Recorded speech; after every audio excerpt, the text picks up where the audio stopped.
de la démographie camerounaise qu'il y a dans la diaspora. Récemment, à l'Assemblée nationale, le ministre des Relations extérieures nous rappelait qu'il y a 5 millions de Camerounais à l'étranger. Ça veut dire qu'il y a pratiquement le 5e de la population camerounaise à l'étranger. Et vous souvenez certainement, M. Zé, qu'il y a quelques années, les Camerounais de la diaspora réclamaient à corps et à cri le droit de vote. Vous vous rappelez? Et on disait même à l'époque que le président Biya ne voulait tarder à accorder le droit de vote parce qu'il redoutait beaucoup la diaspora.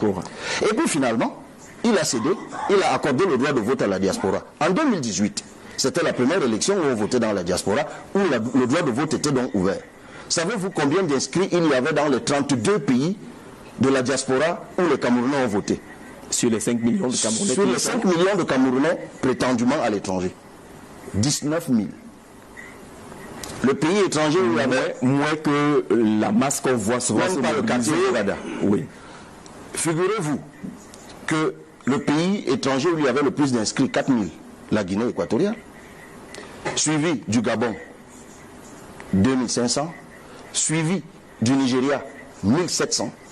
Le premier pays européen qui arrive sur cette liste, il est 4e, c'est l'Allemagne, 900 inscrits, suivi de la France, 600 inscrits, suivi de la Belgique, 260 inscrits. Et je vais vous faire rire, les États-Unis, 81 inscrits. Voilà la réalité. On a donc des gens qui du matin au soir veulent le changement, c'est un refus d'utiliser l'outil qui mène au changement. Cette affaire, M. Zé, c'est comme une sorte d'envoûtement. Je vous assure. C'est-à-dire, figurez-vous, nous n'avons-nous pas été traités de tous les noms? Là, tout à l'heure, j'ai cité un acteur politique parce que je ne l'oublie jamais. Mais vous êtes témoin de cela. Ne m'a-t-on pas traité de pion parce que je disais qu'on peut s'inscrire?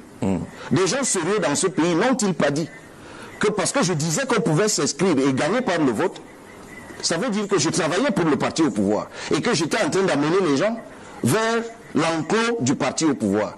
Il n'y avait rien de plus stupide. Le temps est en train, excusez-moi de tenir un propos aussi dur, parce qu'il faut dire la vérité à mes compatriotes. Je prenais des exemples qui nous parlent. Le MIM avec l'UDC. Je disais, voilà un parti politique qui applique une technique qui est simple. C'est le président Damdjoya, paix à son âme, qui avait mis ça en place. On s'inscrit massivement, on vote massivement, on surveille le vote. Comment moi je suis député?